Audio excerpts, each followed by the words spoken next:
مرحبا بنات، من الوصفات السهلة والبسيطة والسريعة اللي هي صينية البطاطس. مرة لذيذة وسريعة وبسيطة، ما تاخذ وقت أبدا. ممكن تاخذون البطاطس تقلونها قبل مع بهارات، تبهرونها بعدين تقلونها، أو ممكن تستخدمونها بدون ما تقلونها مباشرة، تحطونها في الصينية. هنا نظفت الدجاج وغسلته.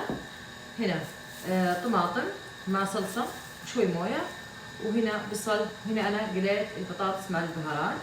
راح أضيف أول شيء في الصينية المكونات اللي هي أول شيء البصل. هنا هذا الشكل. بعدها بضيف البطاطس المبهرة والمقلية. في كثير يستغربوا إني أنا قليت البطاطس صينية البطاطس هذه.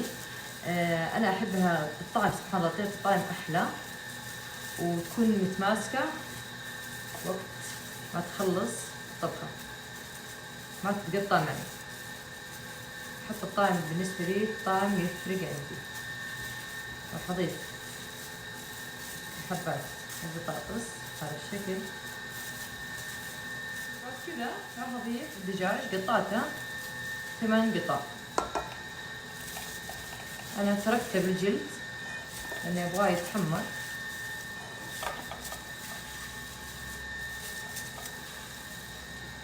انتم عادي براحتكم، ممكن تشيلونه، ممكن تتركوه.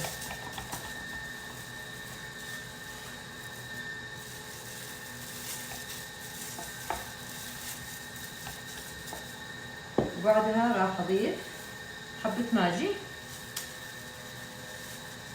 وملح وفلفل أسود والطماطم.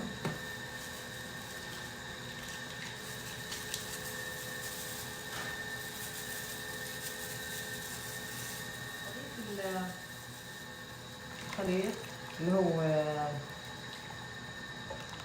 طماطم مع صلصة، طبعا الملح على حسب. أضفت زيادة موية وفلفل أسود. خلاص شايفين الموية كميتها تقريبا على مستوى الدجاج. راح أغطيها بالقشير،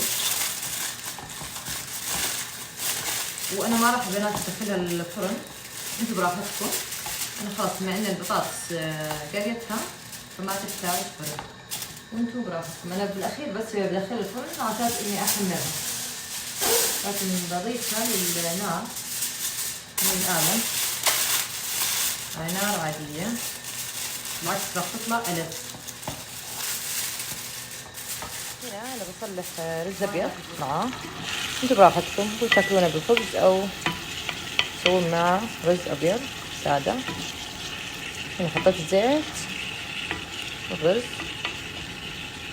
راح أضيف الموية والملح وأتركهم على نار عالية. أول ما تقل الموية عندي تتشرب شوي راح أقفلها وأقصر النار.